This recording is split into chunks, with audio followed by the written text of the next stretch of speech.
incredible company called MWR Financial, and you're your host of the corporate event where you get to hear from the experts and invited professionals to give you the education you need to succeed to get on the other side of money. Please take these last few moments to get your active partners on this platform, because you're going to need to hear and see this true.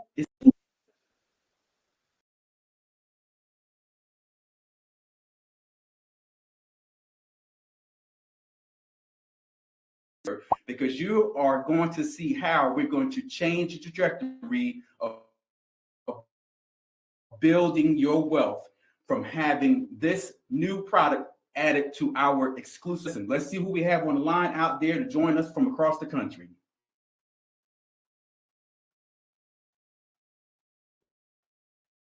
Durham, North Carolina, welcome to the platform.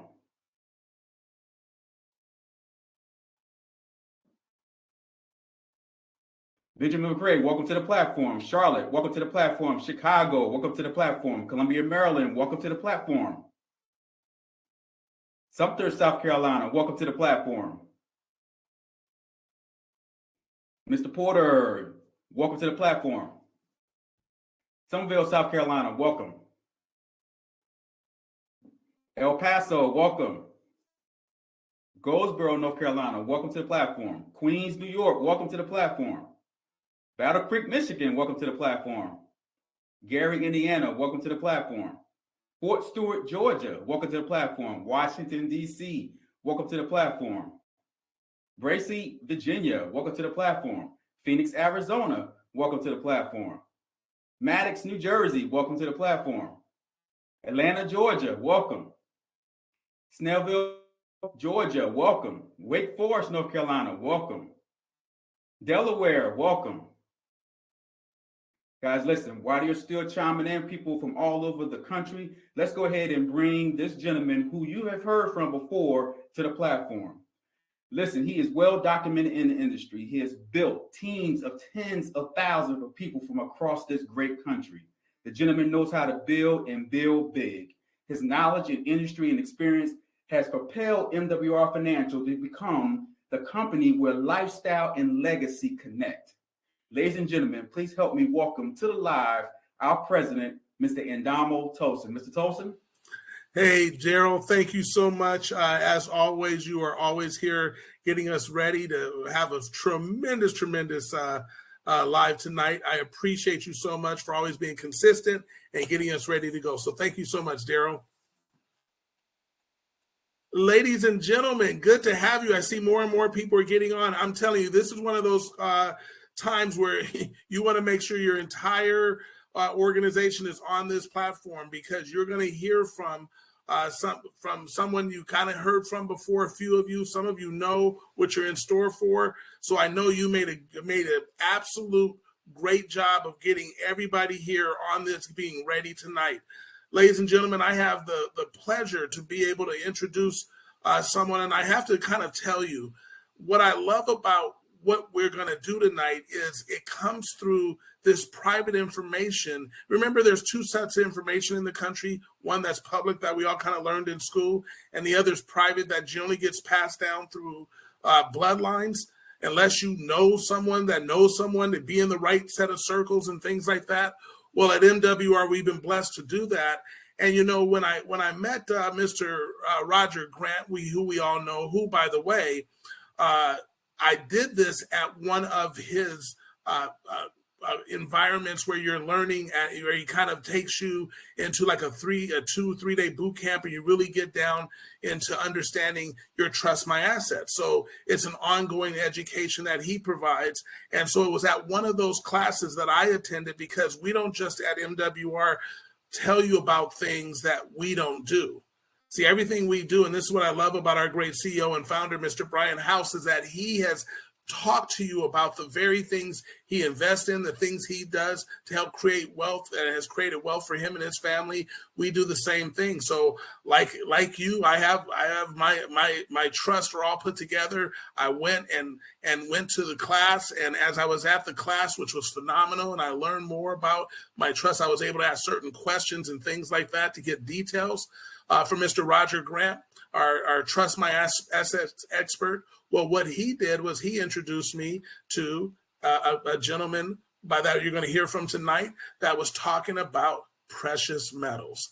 And through that introduction, and then ultimately we got involved. I got involved in acquiring some precious metals, and then built a relationship with this gentleman that has been phenomenal. I don't get to just say he gets to help us really make wealth real for you and your family as a part of that process, but I get to call him a friend. He's not just an expert, he's actually a friend, and even, ready for this, a family friend, because he has built relationships with everyone in my family. Because as we do these things, we do it with family. I do it with family because it's important to have this information passed on to the next generation so an actual legacy can be left.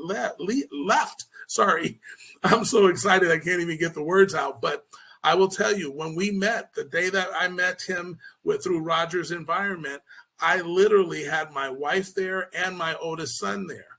So the person I'm going to bring up, and I'm going to tell you who he is in just a moment, he met both of us, all of us there, but kind of individually, didn't know any of us were connected, and then ultimately found out that we were all connected, and it's been exciting ever since. So let's do this. I want to bring up a gentleman, again, that I have a tremendous amount of respect for. He is absolutely valued, tremendous knowledge in the area of precious metals. He is an expert. He's an expert's expert. And what he's done is uniquely position himself throughout not only the country, but the world to do some things in precious metals that you will see have not been done before. And it's through this exclusive relationship we now have with him, you get to experience the benefits of expertise and the MWR Precious Metals lead expert, none other than Mr. David Wren. David, how are you, my friend? Adamu, how are you, my friend? Yes, so true.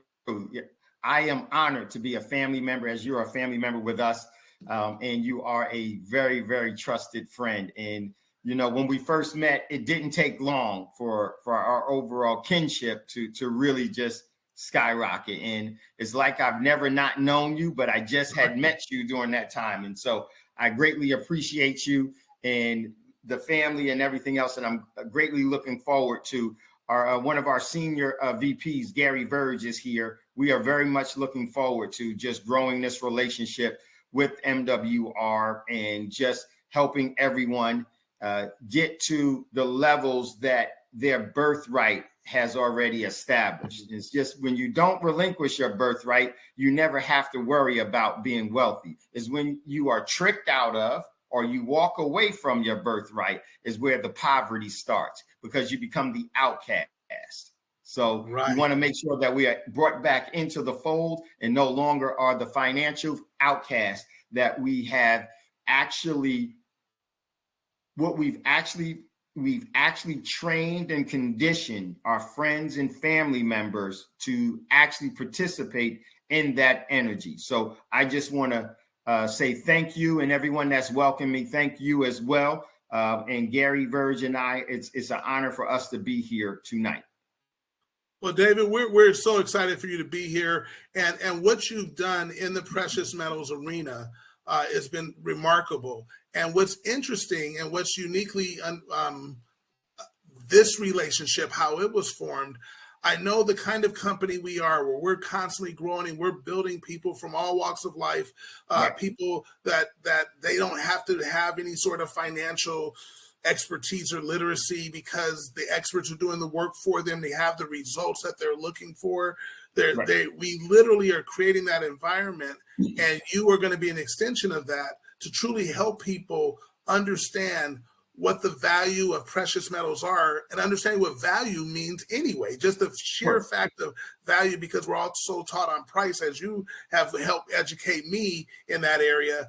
But David, why don't you help people understand just the general sense of the difference between, because a lot of us say money, and in my household, we were all not only have that money addiction, but we were calling cash money and currency money. You don't hear that come out of anybody's mouth, from my youngest son to my daughter, my oldest son, my wife. They now all say, oh, this is cash or currency, and they know what real money is. So why don't you help everybody understand in general? Because I think a lot of people, just like me, didn't know that, because we've been always going to school just listening to what we've been taught, which we've been now, like you said, been indoctrinated to walk away from our birthright. Yes, so true. And so the best way to put it, and I'm glad that, and that's one of the things that is one of my primary objectives whenever we're teaching, and is that we want to make sure that people come away with the understanding and also the actual wherewithal to make their own sovereign decisions. And what does that basically mean? What's in the best interest of you, your family, your community, and your overall energy, how you resonate, right? And so when we get people to start calling currency, because that's what it is, right? And money, and they know the difference between the two, you're already halfway there because of this. When you understand that, you'll understand value, okay? And once you understand value, you start to have the interaction that you see that it's you that's valuable with all of the other living entities that are in God's ecosystem.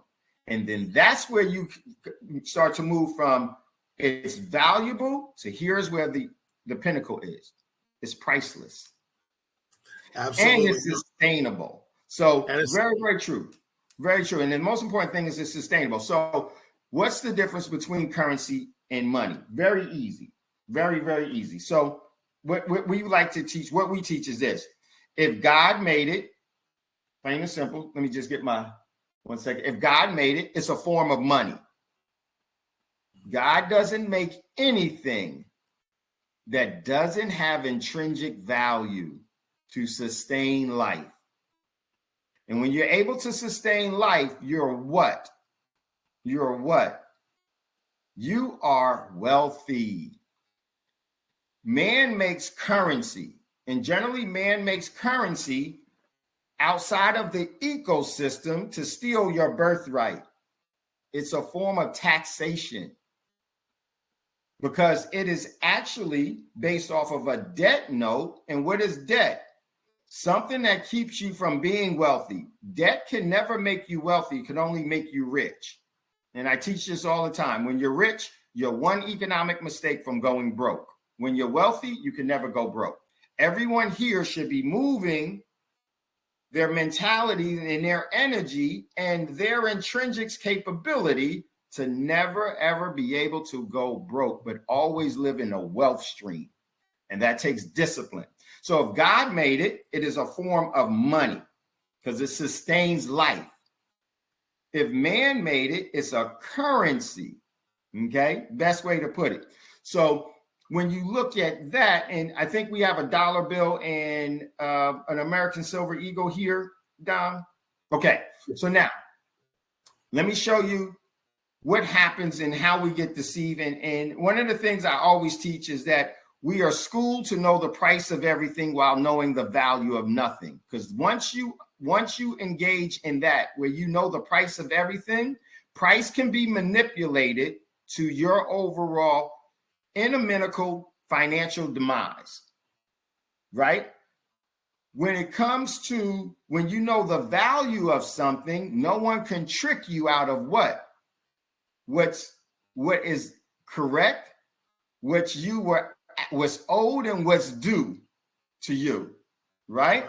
So that you can live the way that God intended you to live, free and independent, right? So very, very important. So there's currency and there's money. So right here we have an American Silver Eagle, right?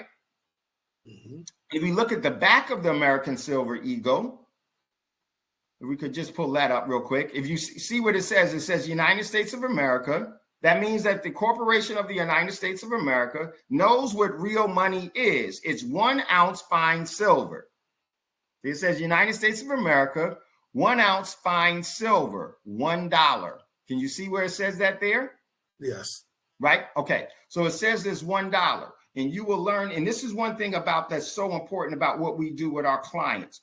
With our clients, we teach them actually what we do, and we give them the overall educational truths so that they can start to make sovereign, independent decisions for themselves, right? Mm-hmm. So when you don't have that information, you work every day off of price. You look at the price of everything. You look at the price of everything. When you're wealthy, you never look at price. When you're wealthy, you set the price to get more money. So now here it is. It says United States of America, $1, 1 ounce fine silver. Now let's go to a Federal Reserve note, commonly referred to as a dollar bill. Most of you all called that money before. After today's class, you'll never call that money again.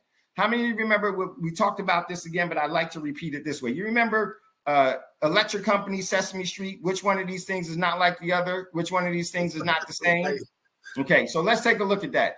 If you look at the back of the of the Federal Reserve note, it has the pyramid with the eye, the luminous eye, and then it has the overall emblem of the Corporation of the United States.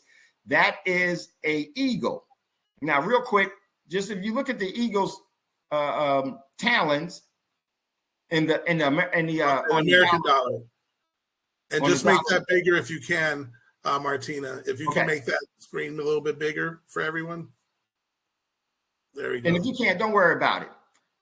Here's what's so significant about that symbol and that emblem. If you look at the eagle, in its talons, it has the olive branch and then arrows.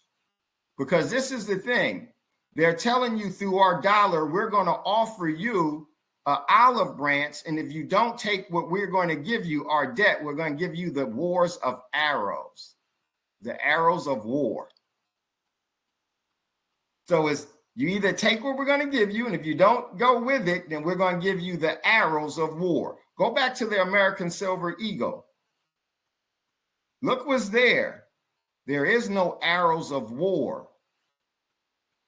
It's God's olive branch of peace.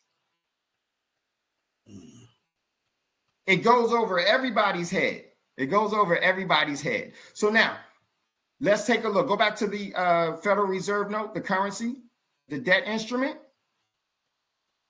If you look at it, it says United States of America, $1. Same thing it said on the American Silver Eagle. But this one doesn't say fine silver. It just says $1, right? And if you read the front of it at the top above the overall indicator of which Federal Reserve Bank actually printed this one, it says this note is legal tender for all debts, public and private. This note is legal tender for all debts, public and private. It's a note. It's a promissory note. And I always like to say this. Hey, ladies, how many times have men promised you something that they reneged on? Fellas, how many promises has ladies reneged on to you? Here's the difference. The great creator God Almighty has never reneged on a promise. There is no promise note. It is the promise of prosperity. So now, if you read it, it says this note is public. This note is legal tender for all debts, public and private. What are they telling you? It's a note, and every note is a promissory note that loses value because it is not a form of money. It's a debt instrument. So let me ask y'all something. How important is it for you all to get out of debt? Pretty important, right? Well, how can you get out of debt when you're on the devil's payroll? What does that mean? That you are trying to get out of debt in something that you're saving in as a debt instrument that is losing purchasing power every single day. You can never get out of debt. It can make you rich, but it can't make you wealthy. The only way that the dollar can make you wealthy is if you exchange it for assets that never lose its value, right? So now, both of them say $1. But in order for you to get an American Silver Eagle right now, you have to give 35, 36, 40, 45, or even 50, or up to 80 pieces of paper for the same $1 that you're going to get with the American Silver Eagle. So what is that saying? One is real money and one is actually an imitation, because that's what happens with man, and when they're on the devil's payroll, they always try to they always try to emulate through imitation what God has promised, and it never goes through. It never goes through. So now, in order for you to get the American Silver Eagle, you have to give 33 up to 80 of the American Silver Eagle. Why? Because the Corporation of the United States knows that 1 ounce of fine silver is real money. Notice it doesn't say this note is legal tender for all debts, because it's not a debt instrument. It's money. So that means it is not a promise. It is the promise. So very, very important. And some of the very significant parts about that is this. Once you have real money, and in our continuous education, you'll learn this. I'm gonna give you a little trick here. Does anybody, a little clue here. Does anybody know what the etymology of the word dollar is? What the etymology of the word dollar is? The etymology of the word dollar is silver. Is Latin for silver. So wait a minute. See, they're telling you everything there. So in order for it to be a dollar, it has to be silver. It can't be paper.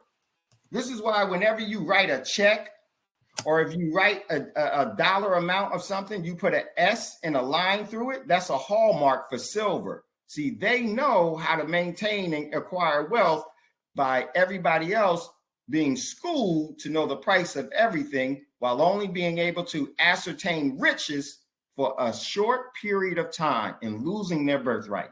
And when you devalue your birthright, everything else in your life falls apart accordingly.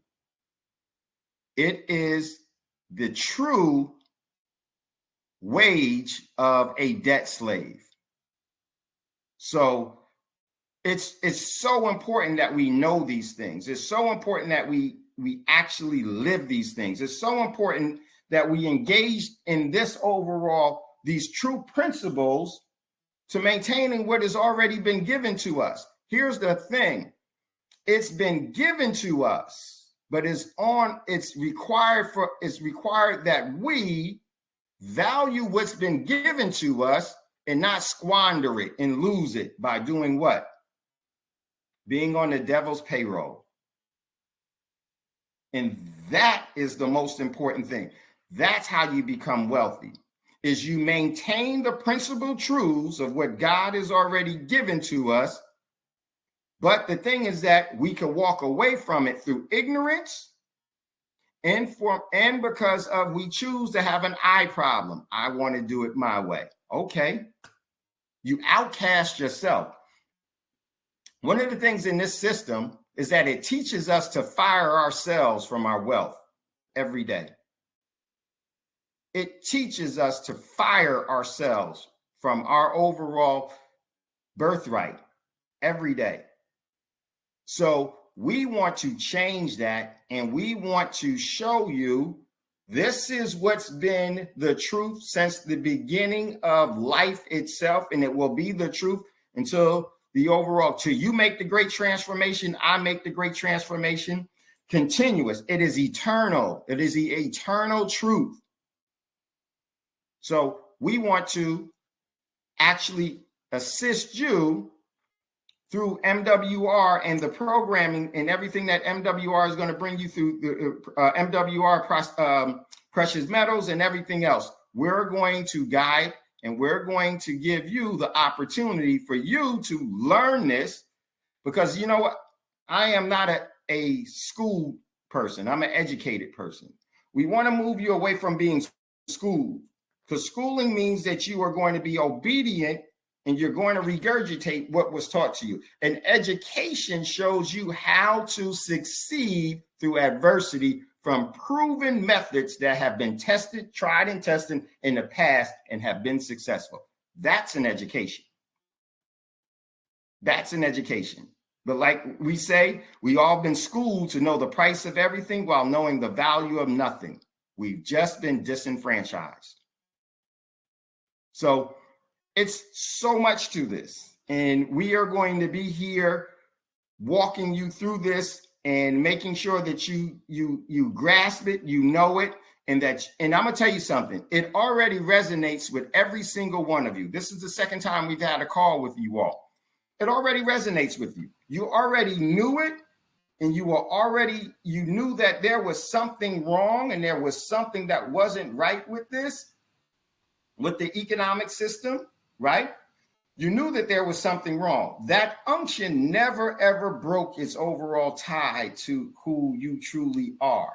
But it's your choice on what direction and what voice and what path you're going to go on. That's one of the great things about the great creator, God Almighty. It's never going to go against your will. If God can't make you do what's right financially, how can anybody else? Mm-hmm. So it's on you. It is on you. Fathers, husbands. It's your responsibility to make sure your home is actually growing the wealth so that you can have an inheritance that you pass on to generations and to those that you've yet not named. Mothers, it is on you to nurture your overall children, to be the overall wealth magnets and be the overall sustainers of life that has been blessed through you, that you extend them forever. And then when we fall to that, what happens is the generational wealth gap is no longer a gap. It is a wealth breakage. It's broken. And now it has to be amended. And that's what we're trying to do. Well, David, I'm telling you, already the chat is blowing up. Everybody's excited. Here's what I want everyone to do. If you have any questions that you want answered, because you just have a few questions, put it in the chat. We're not going to be able to get to all the questions, but we'll get your question answered. But what I want to do right now, David, and what I want you to see, you kind of know what's going on, but I want to be able to show everyone where to go in your back office.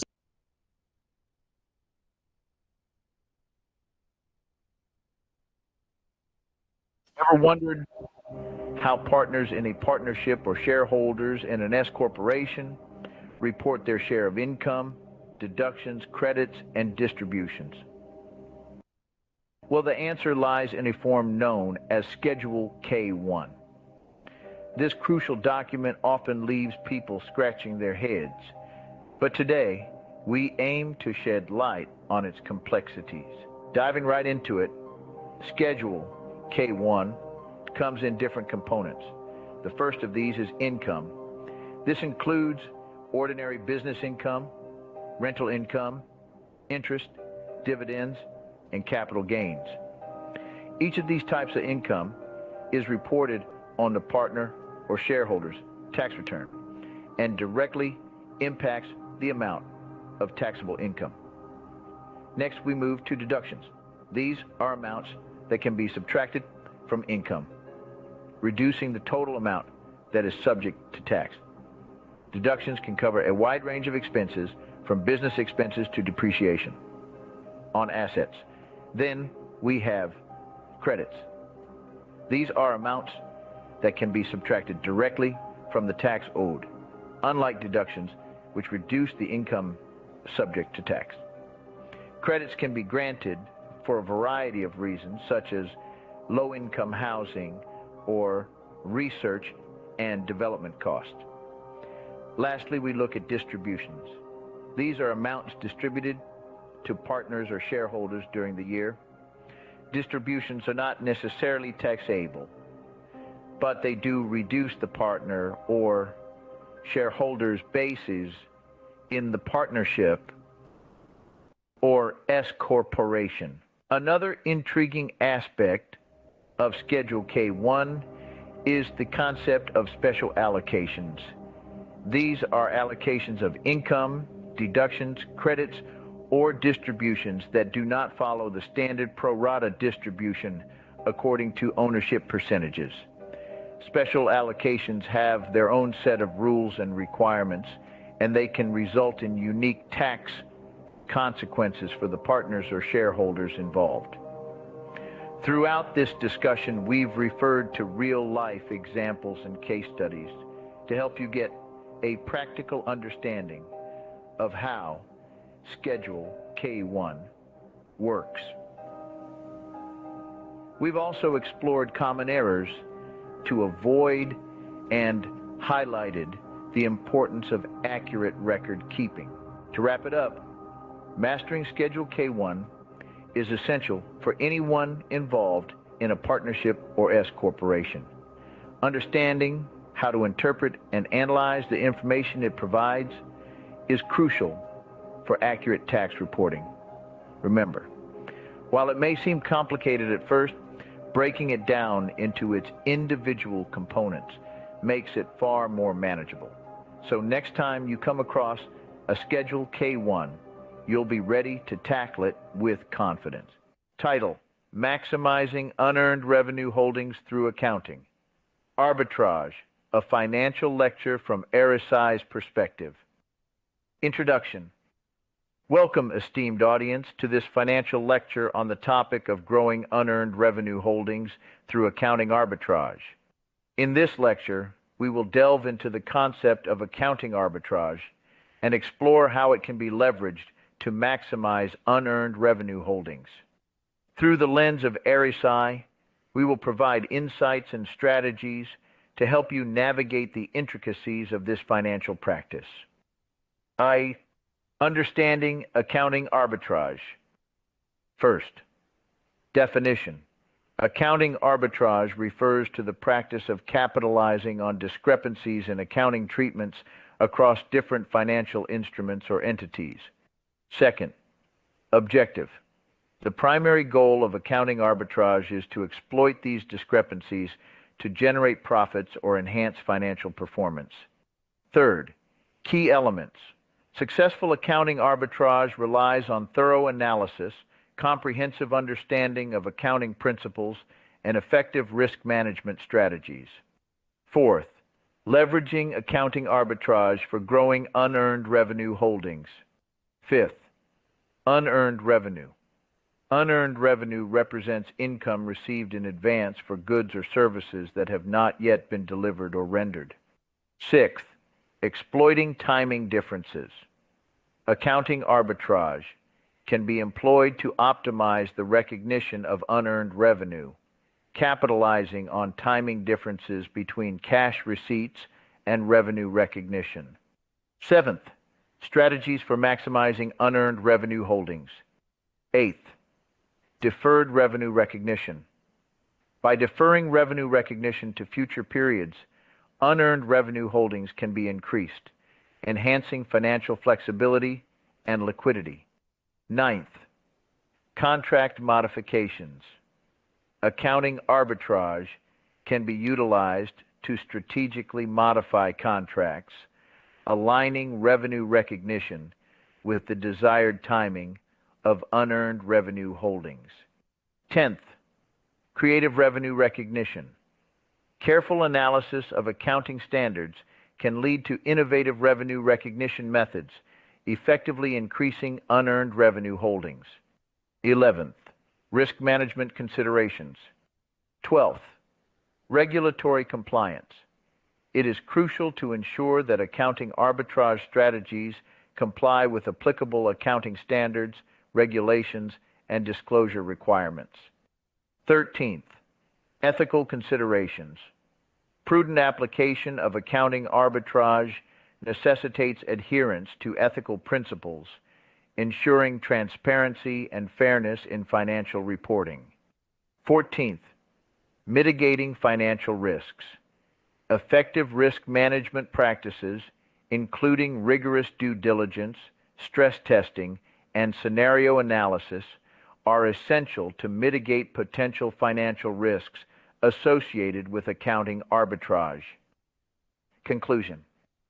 In conclusion, accounting arbitrage presents an intriguing opportunity to grow unearned revenue holdings through strategic financial maneuvers. By capitalizing on timing differences, employing astute strategies, and implementing robust risk management practices, organizations can optimize their financial performance and enhance liquidity. However, it is crucial to approach accounting arbitrage with a comprehensive understanding of accounting principles, regulatory compliance, and ethical considerations. RSI encourages you to explore the potential of accounting arbitrage while maintaining the highest standards of financial integrity and transparency. By incorporating these insights into your financial decision-making, you can unlock new avenues for maximizing unearned revenue holdings and achieving sustainable growth. Thank you for attending this financial lecture. We hope that the knowledge gained today will empower you to navigate the realm of accounting arbitrage with confidence and success. Well, good afternoon, everybody. Welcome to our next one here in a series of virtual town halls regarding matters concerning notaries public, put on here by the Office of the Secretary of State of Maryland. Glad everybody is able to join today. Should you have to jump off halfway through the call or something, any technical issues, no worries. This town hall is getting recorded, and that recording will be posted on the main notary page of the Office of the Secretary of State's website. Usually is up within a week or so of this town hall occurring. So should sometime later this week be able to find the recording for this town hall on our website. And so as you see at the bottom of the note on this first slide here, the content presentation provided is for informational purposes only. It is not intended to be legal advice. Again, the content presentation is provided for informational purposes only. It is not intended to be legal advice. If you have any questions, hopefully about this subject matter, we're going to talk about stamping device, otherwise known as a seal, your notary journal, and the fees you're allowed to charge. Hopefully you'll find that they're answered during the town hall presentation. If you have any questions that aren't answered, feel free to throw them in that chat box. One of our notary officers will be monitoring that and answering those questions as she may decide to hold some for the end, especially if there's a common theme amongst some questions that are asked. And to avoid any confusion, though, if you ask a question in that chat box, please don't answer it. Let our notary officers answer it. I always appreciate well-intentioned folks trying to answer it, but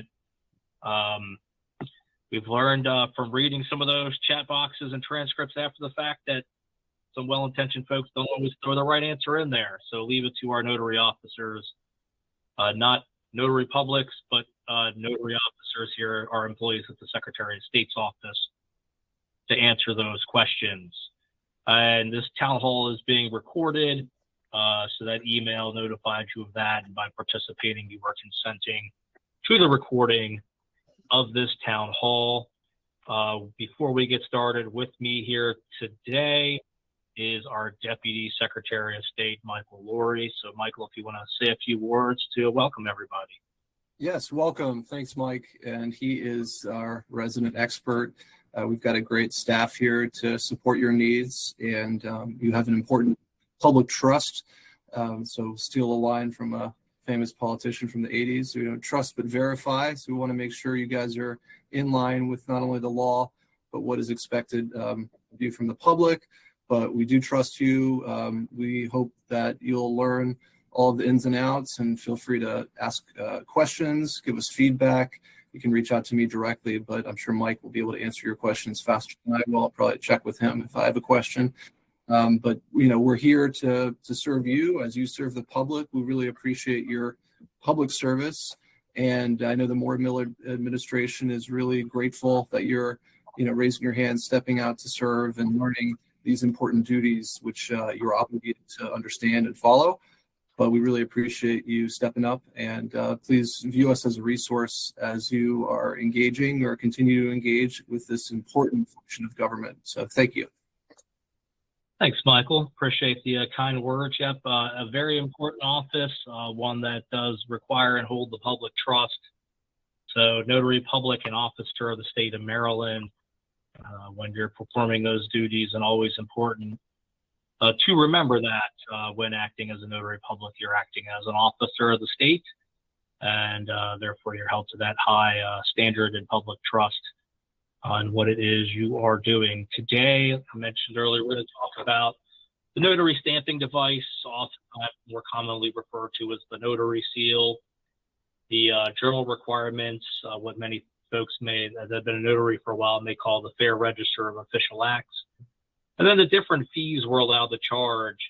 And, you know, this trying to take some of this information used to be part of a different town hall. We're just going to take these sections out and emphasize them. These tend to be some of the most frequently asked questions that we receive from folks, both on town halls and just in regular line of work, outside of notary application questions and how do I do it or checking my status. These tend to be some of the most frequently asked topics. Then we'll have additional town halls, as you probably saw from our invitation to join this one, throughout the course of the year on other topics. Next one up will be about notarial acts that you may perform and the notarial certificates that go with them. So today, stamping device, journal requirements, allowable fees. We're going to get started here, and as always, sources of legal authority. Notary public is actually referenced in the Maryland Constitution. Then much of what we're going to talk about today here is found in the Annotated Code of Maryland, Title 18, subtitles 1 and 2. And what's not covered there is going to be covered in the Code of Maryland Regulations, section 01, 02, 08, sections 01 through 17 are the full slate of notary regulations that notaries are required to follow in addition to that law. So first thing we're going to talk about is the notary's official stamp. And again, oftentimes folks refer to this as a notary seal.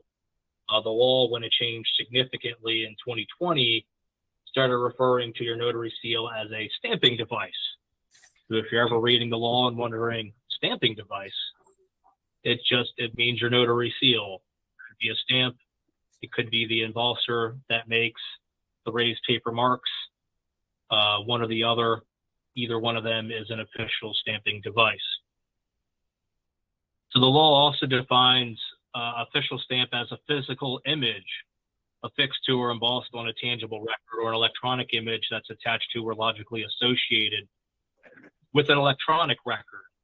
So every time you're notarizing a document, a record, you're going to affix your notarial stamping device, your notary stamping device, to the document that you're notarizing, to the record that you're notarizing. The law uses the term record now rather than document. So thinking of record as a document, whether it's a paper document, i.e. tangible record, or electronic record, it's a record nonetheless.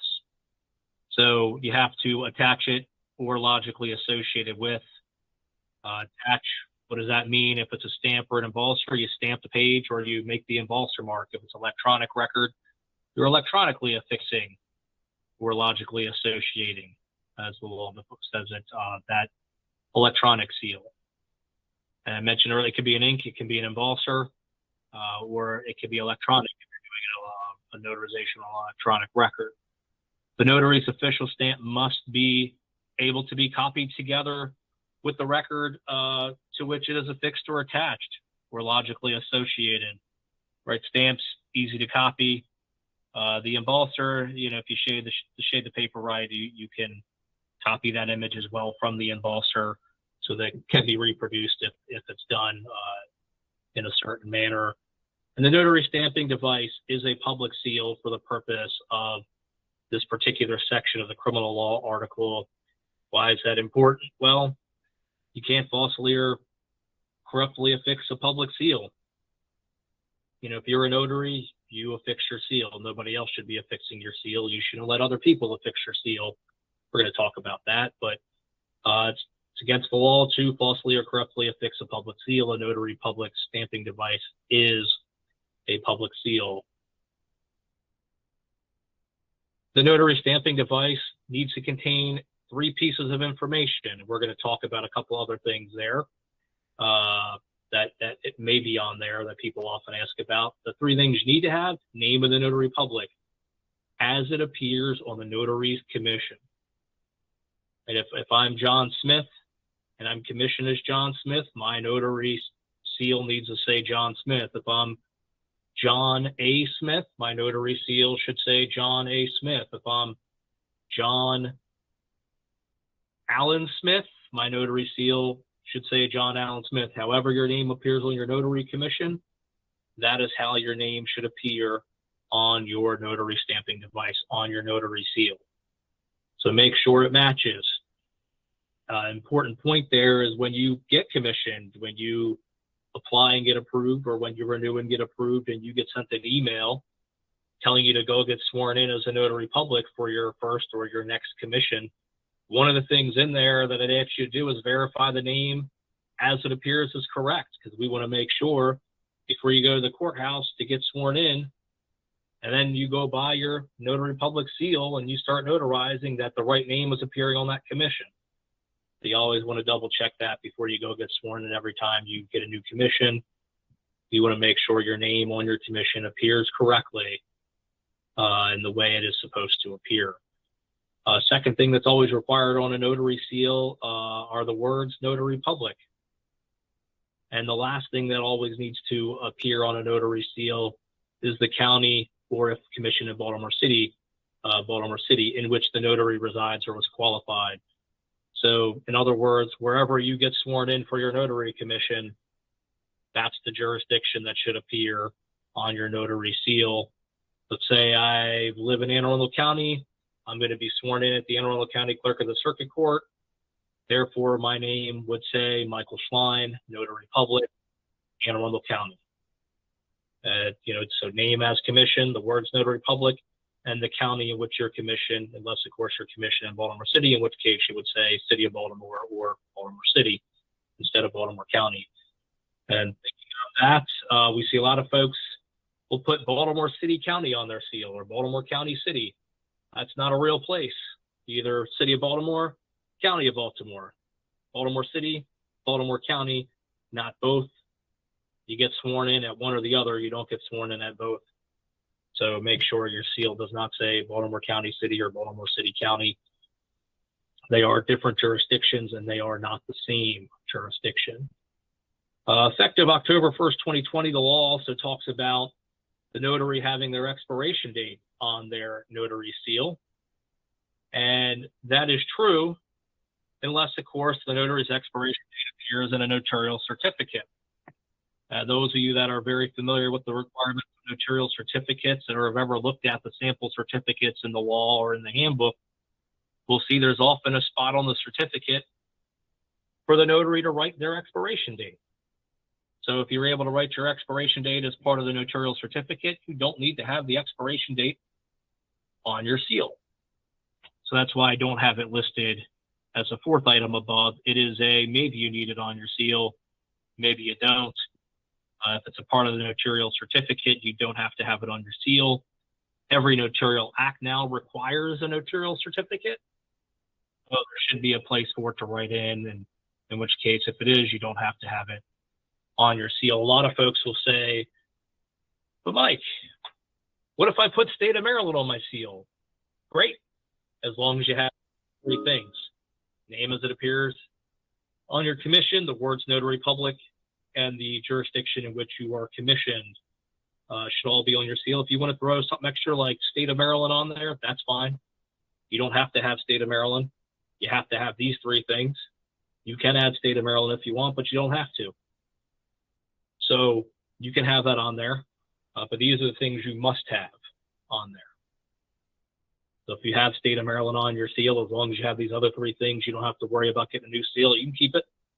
You don't have to have it, but you can. So most important thing about seals, other than always remembering to affix them when you notarize something, is that It's your property and your responsibility. That notary seal is yours.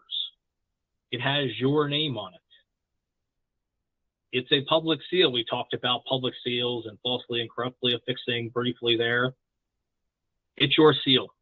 It's your responsibility. You need to keep possession of it. You need to store it securely and safely. Shouldn't let anybody else use it, right? Your name's on it, not anyone else's. So what happens if you let somebody else use your notary seal? Whose name is it? Who are they going to come back to if something goes wrong? You're the individual that's commissioned as a notary public, as the officer of the state, not anyone else. So you want to make sure you securely keep that stamping device, that notary seal. You want to make sure it stays in your possession. Again, it's your property. Even if someone else bought it for you, it's still yours. It has your name on it. This sometimes, we understand it can be a point of contention, but even if you leave your employer, you need to make sure that seal leaves with you. And that is tremendously important. I've heard many horror stories about notaries that did not take their seal with them when they left, and guess whose notary seal still ended up on stuff at that old place of employment. Take it with you. It is yours. Take it with you. Just like the journal, and we'll talk about that too. It is yours. It is your property. If you keep it at your place of employment because you usually notarize for work, keep it safe and secure. Keep it in a locked drawer. Don't leave it out on your desk. Don't leave it easily accessible. Don't tell everybody where it's at, where they can easily get it. We all like to know, love, and trust the people we live with and work with. But again, we got some stories. We have stories about folks that did just that, left it on their desk, went on vacation, left it on their desk, and little did they know that notary seal did a lot of work while they weren't around because someone had access to it, and that person may have been using it for some malicious purpose. And again, guess who gets that phone call when that happens? Who do they think did it? They think you did it because your name is on that seal. So keep it securely. Your responsibility. It's your responsibility for the security of that stamping device, and never allow another individual to use it. It doesn't matter if you're there or not. Never allow someone else to use your notary stamping device. It is yours, even if you know what they're doing it for.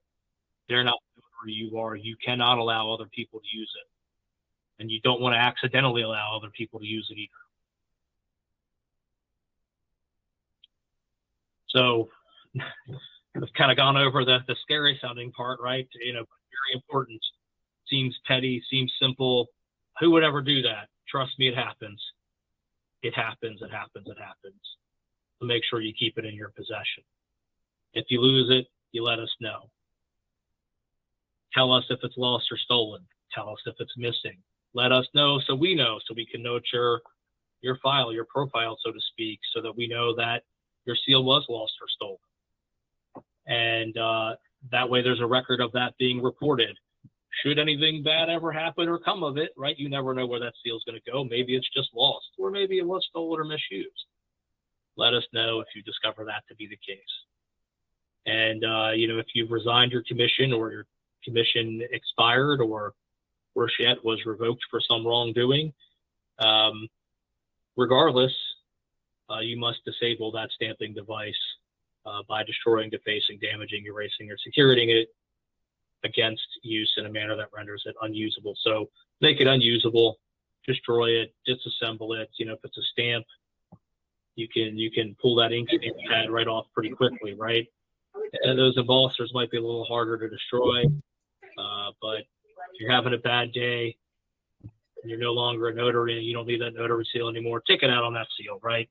But make it unusable. If you're no longer a notary, you don't want that seal floating around out there. Render it unusable so that no one else can use it. Long ago, I don't know, never say the names of who. I remember being told a story specific. I just threw it in the trash. Well, that notary seal ended up on things like 2 years later. So even though they threw it in the trash, they thought, who would use a notary seal out of the trash? Somebody did. Crazy, but true. It happens. So other than talking about security, you mentioned earlier, stamping device must be capable of being copied with the record to which it's attached or affixed or logically associated. And, again, referencing that both the stamp and the embosser are regularly used in Maryland, and just fine.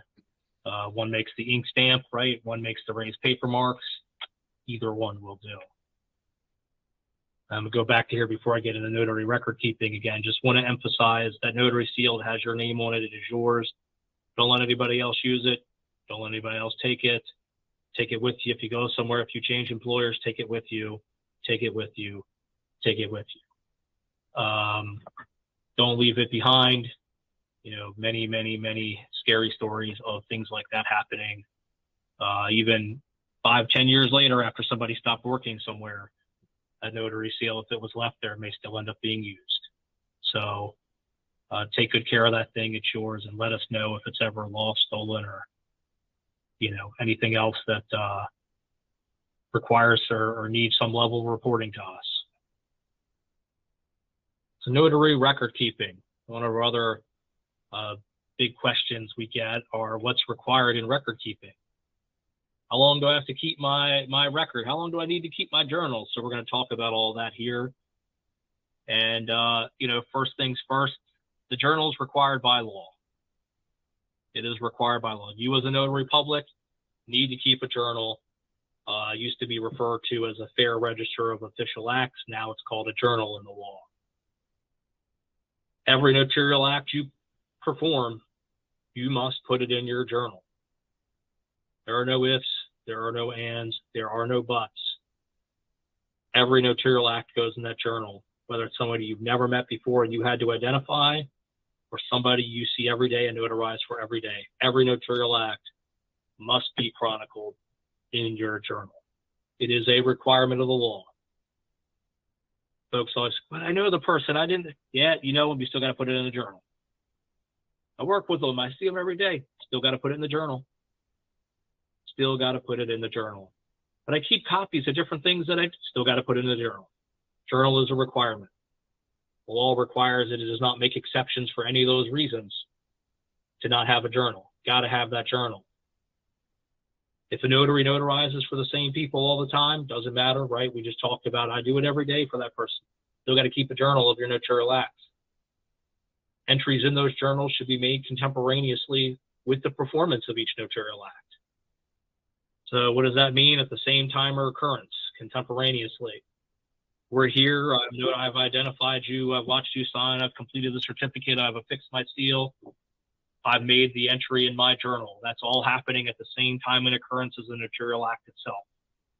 Can't go make that journal entry a week later. It all happens in real time. Make it a part of your practice. If anybody has read our handbooks and you look at the different type of notarial acts we perform, we don't list the journal last. We list it somewhere there in the middle, to the beginning to the middle. Right? We want you to make that entry in that journal. It's not the last thing you do. It should just be part of the notarial act process. Every time you notarize, a journal entry is made. Make it a part of your routine process, not just because it's there for your own good, and not just because the law tells you. It is there. You got to do it because the law says so. But it will also help you should there ever be a need or a reason to go back and look at that, should anything get called into question. A good journal explaining who appeared before you and how you identified them, and we'll get to the requirements of every journal entry here in a minute. That good journal is going to save you because you can show that you satisfactorily identified somebody, when you identified them, how you identified them. If you have all your entries in your journal and you do them contemporaneously with the performance of the act, those journal entries are always in order, and it leaves no question. You have a consistent record-keeping practice, and it lends far more credibility to you should there ever be a question. And the notary shall retain the journal for 10 years after the performance of the last notarial act that's chronicled in the journal. So you can't just start ripping out pages once they hit 10 years. 10 years after the performance of the last notarial act chronicled in that journal. So that last journal entry, you need to keep that journal for at least 10 years after that last journal entry that is recorded in that journal. 10 years. Not whenever, not, oh, I changed jobs. I got a new journal is yours, just like the seal. It is your journal. It is your record of what you've done acting as an officer of the state.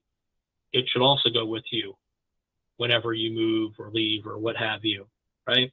It's your journal, because should there ever be a question, you're going to be the one asked, not your previous employer or coworker or whoever. Your notarial act has your name on it. You're going to be the one that's asked about it later. It's your journal. You need to keep it. You want to keep it. It's in your best interest to keep it. And for several reasons, not just because the law says you have to. If a notary public's journal is lost or stolen, promptly notify us. Tell us that happened. Tell us if you know when about that happened. Or if you don't know when exactly it happened, but you just realized it, tell us that. That way we know. Right? That way we know. That way there's an expectation of when you'll have a journal and when you may not have a journal, should there ever be a question that we need to ask you about. Should anybody else ask you a question and you don't have it, you've reported it to us and we know that you don't have it. So these are kind of the basics, the outline of the notary journal. How long you need to have it? 10 years from the last entry in that journal. And everybody said, Mike, I notarize a lot. I got 3 journals. You know, they're yay thick, right? Throw them in a file cabinet. Put them in your desk at home. Put them in your desk at wherever you keep your documents for safekeeping. Wherever you keep your notary seal for safekeeping, put it there, right? Put it there. It doesn't take up a ton of space, and but it's securely kept, and you can access it should you ever need to. Always take care of that thing. It is your backbone. It has your back should there ever be a question. Like I said, if you don't keep it for any reason other than that, great. It's required by the law. Yep. You need to have it. Yep. But it has your back should there ever be a question. Require documentation in a journal entry. Every time you make an entry in your journal, you need to record certain things on that line in your journal. First of which is the date and time the notarial act was performed. Every time. Every time. The description of the record, if any, and the type of notarial act. So if you notarize, whatever, fill in any name of any document, and then what type of notarial act you performed. Did you do an oath? Did you do an affirmation? Did you do an acknowledgement? Was it a certified copy of an electronic record into tangible? Was it attesting or witnessing a signature? So the type of record and the type of notarial act. They're different. The record is, what's the title of the document, so to speak, right? A description of the record. The type of notarial act is, what did you do as a notary? Did you witness a signature? Did you have somebody attest, or did they take an oath, or did they take an acknowledgement? That's the type of notarial act. It's the full name and address of each individual for whom the notarial act is performed. Full name and address. If the identity of the individual is based on personal knowledge, a statement to that effect. So how did you identify them? I know them. We're not going to get too deep into personal knowledge and what that is exactly, but you know them. You don't just know them in passing or know them because you see them every now and then at your business. You know them. You know about them. You know who they are and stuff about them. Personal knowledge. You make note of the fact that you use personal knowledge. If you have to identify the signer using an identification credential that's presented, a brief description of the method of identification and the ID credential presented, if any, including the date of issuance and expiration of any ID and the ID number associated with the identification credential. Most folks in Maryland are going to show you a Maryland driver's license or a non-driver ID card. There's a number on there, noted in your journal. Note the issue and expiration date of the ID you looked at, right? Every time you notarize, every journal entry should explain how you identify them. Did you use personal knowledge, or did you identify them using some identification credential like a driver's license? And if you use the driver's license, you're going to note these certain things about that driver's license or non-driver ID card in your journal. The fee you charged, if any, will be recorded in that journal. We're going to talk about fees after we talk about the journal. Do you charge a notary fee? You need to explain the notary fee. What did you charge? In a later slide, we're going to talk about traveling to notarize and what you can charge. If you charge for the notarization and travel and whatever else you're allowed to charge for, maybe you don't just list the total in there that you charge, but maybe you break down how you came to that total. Should there ever be a question? They overcharged me. They're charging too much money. Well, you know, I charged you this per notarial act. I charged you this for travel and this for mileage, and that's why I have this fee. But that journal entry is going to have your back on that if you're charging them correctly.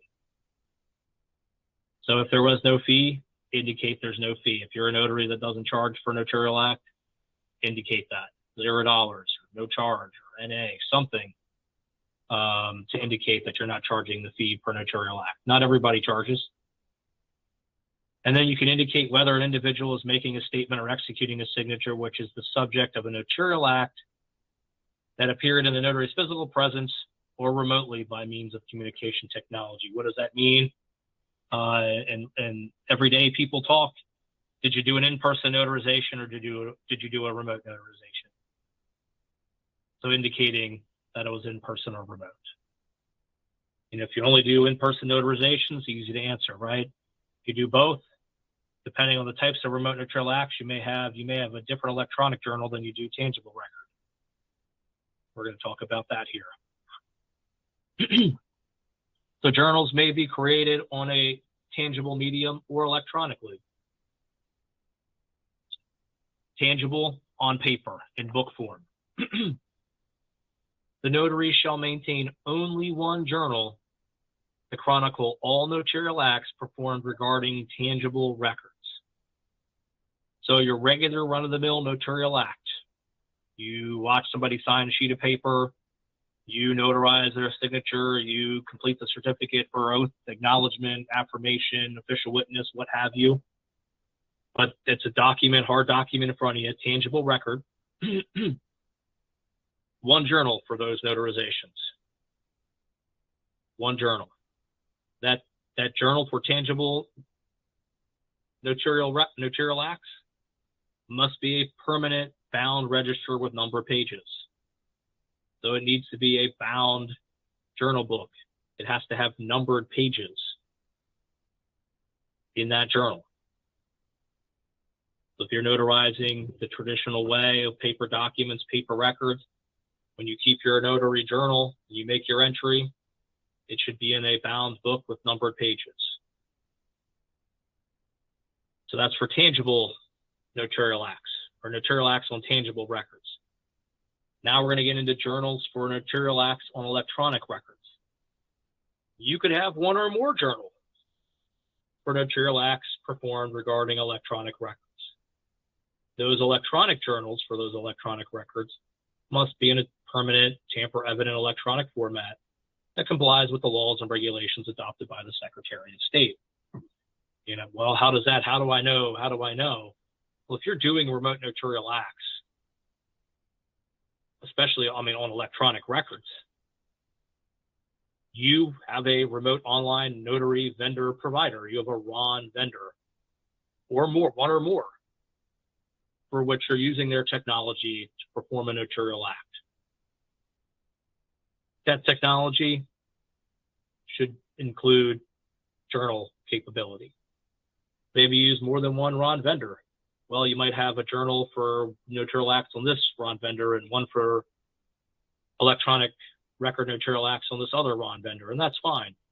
So if it's a tangible record notarial act, one book, one journal to chronicle those. You don't get to start a second tangible notarial act journal until you've filled up your first book. You fill up your book, you start a new one, you keep your one you filled up for 10 years, right? If you're doing electronic notarizations, notarizations on electronic records, you could have more than one journal to chronicle those electronic notarizations. A few other things here about the journal.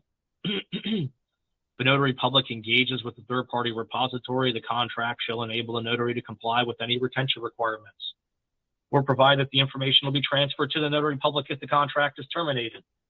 So referencing our RON vendors again, there should be some mechanism there when you use them and you're subscribed to them or pay to use their service or however that particular platform works, that allows you to access those records from your journal on that platform should you no longer use that platform. Or however that process plays out when you use that platform. So record keeping, a third-party storage repository could keep your records.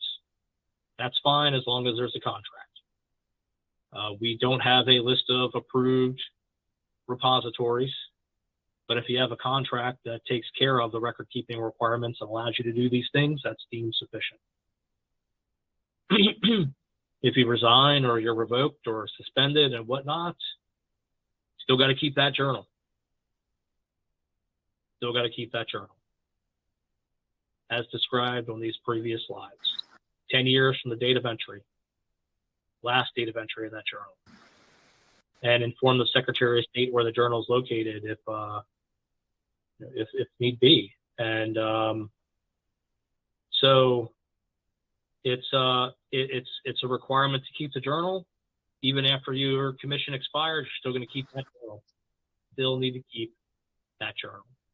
And so 10 years from the date of last entry in that journal, if somebody were to pass away, the notary's personal representative or guardian or other person in possession of the journal could transmit it to a repository approved by SOS. We don't actually have a repository. It's approved by SOS. That's a cutout from the law. Otherwise, they'd be responsible for keeping that journal themselves. So talked about stamps, talked about journals. At the end of the day, have a good stamp, take care of that stamp, be in possession of that stamp. Keep a good journal, take care of that journal, be in possession of that journal. Those are yours. It is your property. Don't let anybody else use it or have it. You don't know how it's going to end up. It's yours. Charges and fees. Charges and fees.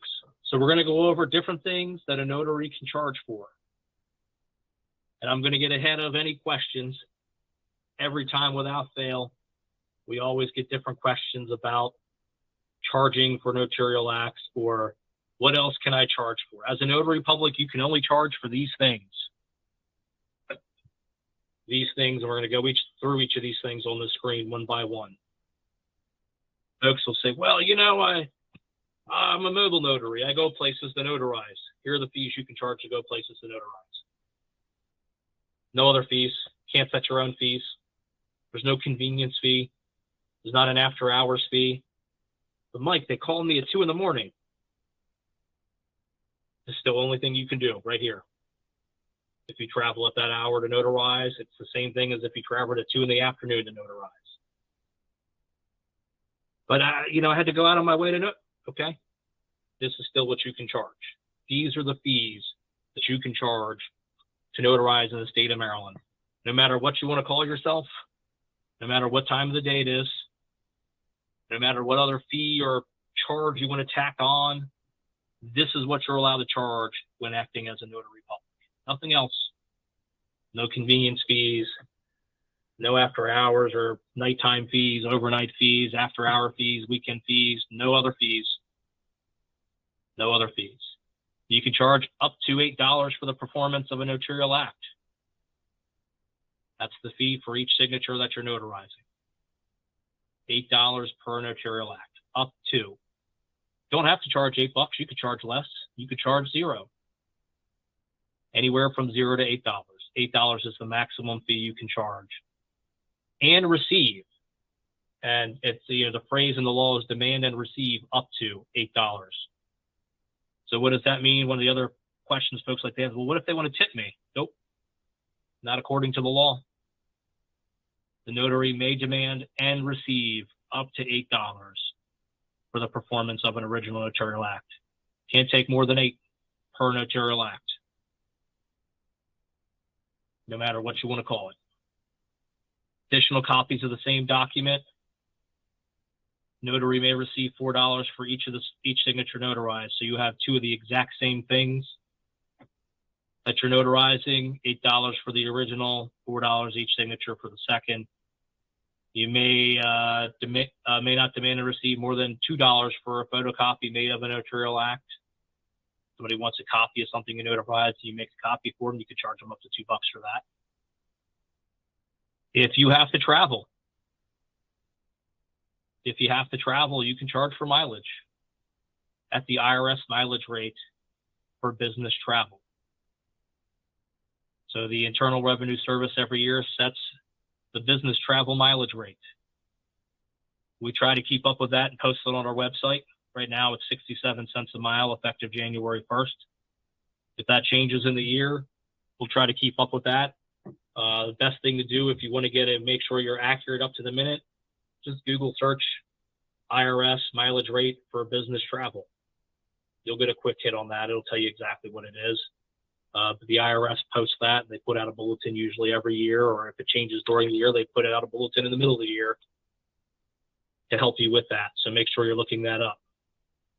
Notary public may also demand to receive a fee not to exceed $5 for travel.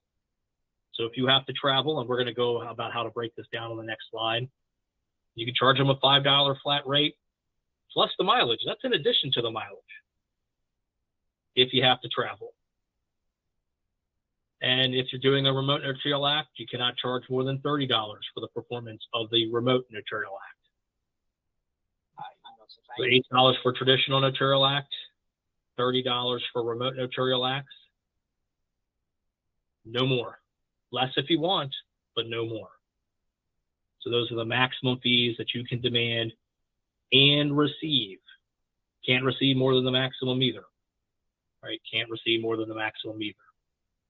So, again, $8 per notarial act. You got to travel somewhere, that's $5 plus your mileage. If it's a remote notarial act, you're not traveling anywhere because you're doing it remotely, $30 per remote notarial act. And that should help you cover those technological fees that you have using certain RON vendor platforms that you're going to pay to use to perform remote notarial acts. Right. So $30 per. And that's the maximum as set in the regulations. And that just went up a little earlier this year in January. Used to be $6 per notarial act and $25 for remotes. Now it's $8 and $30. So a little example, we got a little use case scenario here for notarizations. So let's say a notary public is asked to travel to perform a notarial act on a tangible record. The notary must travel 30 miles for the performance of their duties. When the notary arrives, they must notarize the signatures of 2 individuals. They may charge the following. So for the performance of the notarial acts, $16, right? 2 individuals signed it times $8 per notarial act. Plus, they're allowed to charge $5 because they had to travel. Plus, they're allowed to charge for those 30 miles at that mileage rate. So obviously the mileage rate, if it changes, it might go up or it might go down, then the mileage fee would change because it's dependent upon how many miles you traveled at how many cents per mile. But today, in this example, 30 miles at 67 cents a mile would be $20.10 for mileage. So the maximum amount that a notary public could demand and receive in this scenario is $41.10. $8 per notarial act, plus $5 because you had to travel somewhere to get there to do it, plus the mileage that required you to travel there for this notarial act. $41.10 in this scenario. I'm going to let this slide stay up for a minute just to kind of help it sink in. The number one question, well, I don't know if it's the number one question, but one of the number one questions we get asked during town halls are about fees. And as we kind of figured out by how I led on that prior screen, that prior slide, I was talking about the fees you're allowed to charge. I always appreciate the creativity that folks have in trying to figure out a new way to make that extra $1 or $2. But when you're acting as a notary public, They're acting as an officer of the state. You're allowed to charge for certain things when acting as a notary public. People will ask, about different things, but that's kind of what it is. One of the aspects that folks will ask about is, is it round trip mileage? Well, if you had to travel to that place, you had to travel back, right? So total mileage that you needed to take to do that notarial act. Total mileage, there and back. I traveled 5 miles to you, I traveled 5 miles home. That's 10 total miles. So notarizing in this scenario, here's the breakdown. If it was 4 individuals, it'd be $32, right? Because I notarized 4 people times $8. If it was just one person, it's $8 plus $5 plus mileage. So this is the, this is the breakdown of this. And, if it's a different amount of people, you just got to change the numbers in the math. $8 per signature. $8 per notarial act, right? Every signature you're notarizing, that's one notarial act. So if it's 10 people, it's 8 times 10, right?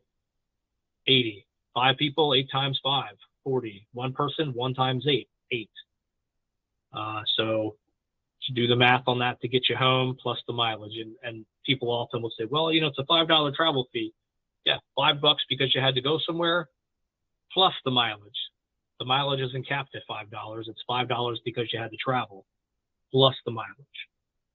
So I just want to drive those points home. We get asked that question a lot. And I bet I'm not paying any attention to the chat box at the moment, but I bet you a lot of those questions in there. So hopefully that answered all those questions you have. And people will talk about other types of things. Think about being a notary public as an officer of the state. When you're notarizing, your job is to be the notary. It's independent of all those other jobs you may have at your employment that you may charge for service on. The notarial act, the notarial service, it's its own thing. When you're a notary, you're a notary. You're not anything else. You're the notary. So whatever you charge for in your other profession has nothing to do with the notarial act. When you're charging as a notary to notarize things under the powers you have as a notary public, these are the fees you can charge. It's important to make that distinction. These are the fees you can charge in your role as a notary public.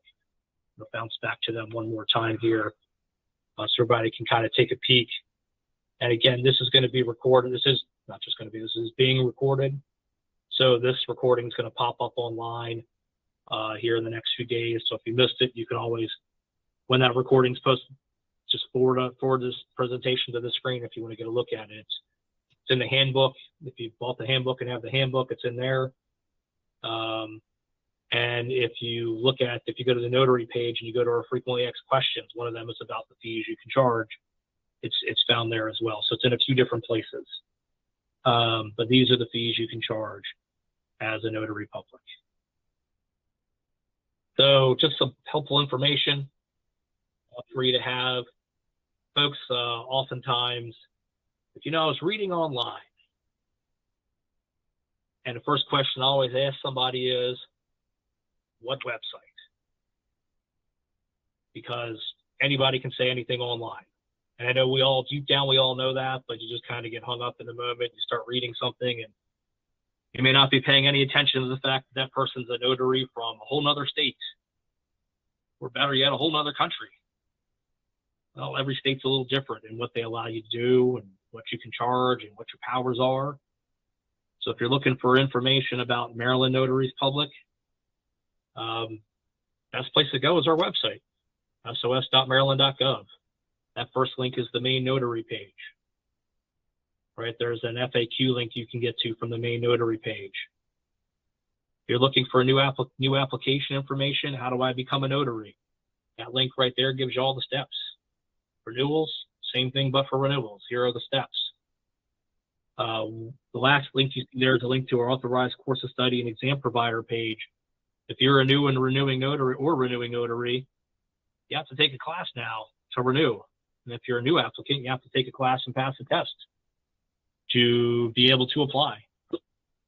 And, those classes are there. They're there for a reason. They're there with the intention of educating, and they all cover the basics of being a notary in Maryland. Pay attention to those classes because they're going to give you all that you need to know about being a notary. But when I talk about, reputable sources, authorized course of study and exam providers, they're authorized by us for a reason. They've met the requirements and they're teaching you the stuff. That's a good resource. But other than them, you should go to our website, read the information there. If you're not sure, ask us. We'll have our contact information up in a second. Ask us, shoot us an email, make a phone call, ask us the question you have. We want you to succeed. We want you to thrive. We want you to do it right, do it well.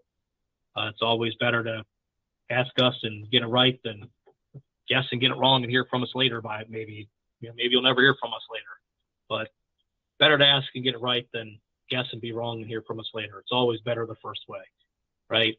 And so here's a few good pages to start your notary search off at. Folks are always, I saw this in a notary chat room. Ooh, I'm not sure, right? Who's running that chat room? It's only as good as the person that's administering that. And they may or may not be right, and they may or may not know. They're filled with ways to tell you how to make a quick buck. But maybe the full context of what it takes to make that buck extra from being a notary, that extra context may not be there or may not be explained well. So be checking the information and, start on our page, start on the notary landing page, start with your education and testing providers. If they taught you the information, not a bad place to go to ask a question if you know them and you're comfortable with them as well. So we're going to have some upcoming town halls. These are the dates right now. Pencil them in. Usually our town hall. What's Alex's crazy clickbait of the day, right? This one right here is a big one, right? If you guys haven't seen this, I've had about 100 people, truck drivers, I assume, send me this article from CDL Life. And I did some research about it. And yes, it is true. We've talked about this topic before, but it's coming to the time where this can happen. 163,000 drivers, it says, risks in losing their CDL when license downgrade start in November. So what date are we talking about here? The date that we're actually talking about here is November 18th of 2024. If you're a CLP holder, right, you're new, or you have a CDL and you are under a prohibited status in the Agency for Drug and Alcohol Clearinghouse, and you're in that database for that, then after November 18th, taking away your CDL.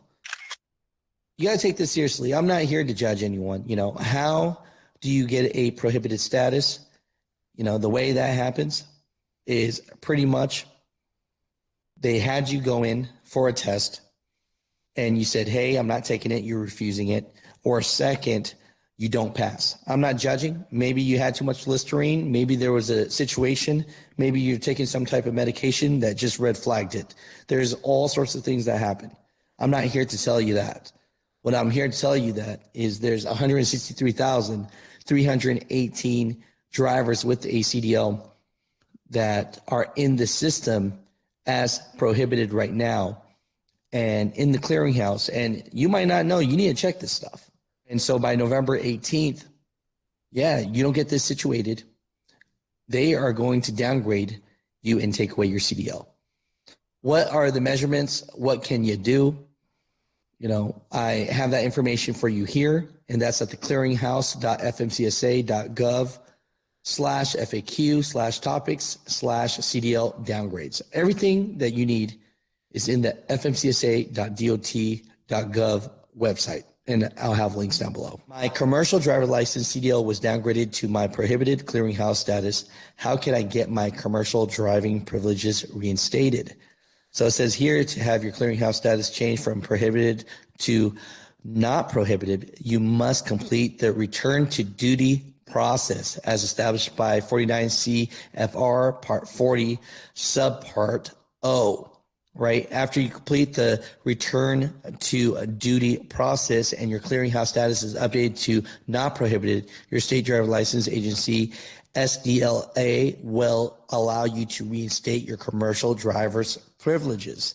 Right, so that's what you got to do. So when I looked it up, I'm going to put this screenshot as well. So how the heck do you return to duty process and testing? So before an employer allows a driver to return to duty to perform a safety sensitive function after the driver has violations, that driver must first do the following. 1, be evaluated by a substance abuse professional, SAP. 2, participate in and complete the treatment program prescribed. Pass a drug or alcohol return to duty test with the following results. Alcohol with the result indicating an alcohol concentration of less than 0.02 and or controlled substances with a result indicating a verified negative result for drug use. Have a documented follow-up testing schedule. Employers are responsible for reporting negative return duty test results. This information must be reported to the clearinghouse by the close of the 3rd business day following the date on which the employer obtained the information. Right? Substance abuse professionals are required to report the following details of a driver's return to duty process in the clearinghouse by the close of the business day following the assessment or determination. The date of the completion of initial SAP assessment, the date of determination, eligibility for return to duty testing. Note that a driver's education treatment plan is not recorded in the clearinghouse. Right, return to duty test can be used as a pre-employment test when a pre-employment test is required, and a new employer would be required to conduct both tests on the same day. So, if you're waiting for your employer to do this for you and they're dropping the ball on this, by that November 18th, you could be screwed. So, mud truckers, I'm going to put this information down below. It looks like in the database that there is over 163,318 drivers that are in this prohibited status. And you need to turn that around. You need to talk to SAP and you need to get a reevaluation, because if you don't, you will lose your CDL. Again, no judgment here, just giving you the facts. Mud truckers, comment down below.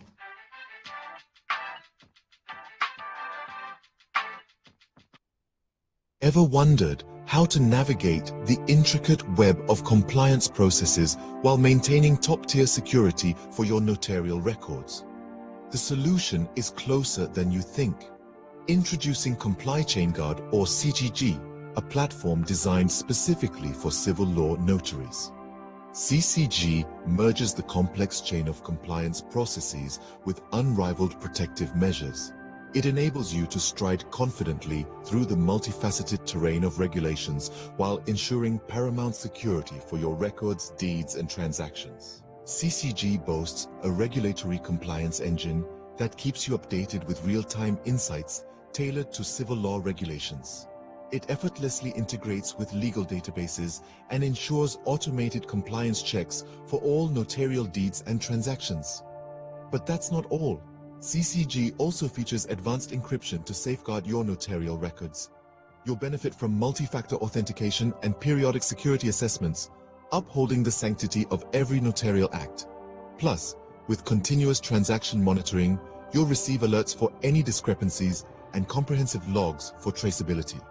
And when it comes to reporting and analytics, CCG generates automated compliance reports specific to notarial acts. Dive into our analytics dashboard for transaction patterns and predictive insights. Why choose CCG? It brings efficiency, security, and compliance to your fingertips, allowing you to operate with unmatched confidence and credibility. CCG integrates effortlessly with your notarial record-keeping systems. Our API facilitates bespoke integrations, ensuring compatibility with major legal platforms and databases. And remember, our dedicated support is here to assist you every step of the way. CGG is the future of notarial practices. It redefines your work, ensuring accuracy, credibility, and peace of mind. It's a transformative experience tailored for civil law notaries. Don't wait. Contact Comply Chain Guard for a demo or more information. Step into the future of notarial practices. Your journey to seamless compliance and robust security starts with CCG.